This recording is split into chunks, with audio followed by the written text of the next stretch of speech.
আমার আল্লাহ বলে এই জমিনটা আমি পুরায়া তামা বানা দিব। এই জমিনের মধ্যে যত পানি আছে পানিগুলো আমি আল্লাহ পুরায়া ছাই বানা দিব। যেদিন কিচ্ছু বলতে কিচ্ছু থাকবে না, সেদিন থাকবে শুধু আমার আল্লাহ।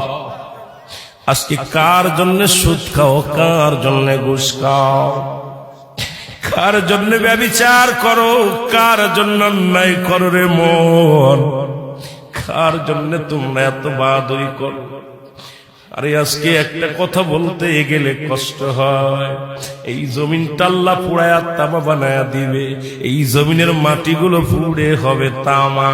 এই জমিনের যত পানি আছে পানিগুলো পুড়ে হবে ছাই।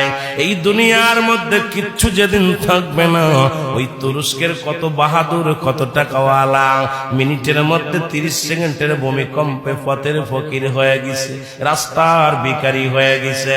আজকে তুমি দুনিয়ার মধ্যে কতই না মস্তানি করলা, এই দুনিয়ার কিচ্ছু নিয়ে যেতে পারবা না। এই মুসলমান, 1 নাম্বার মানুষের মৃত্যু হলে 1 নাম্বার বিপদ হলো মানুষের মরণ, 2 নাম্বার বিপদ হলো কবর, 3 নাম্বার বিপদ হলো কিয়ামতের ময়দান।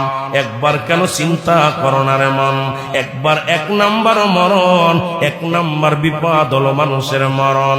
এই মরণের পেয়ালা পান করতে হবে, এর মধ্যে কোন সন্দেহ নাই। জোরে জোরে চিল্লায়া বলা যাবে না ঠিক কিনা?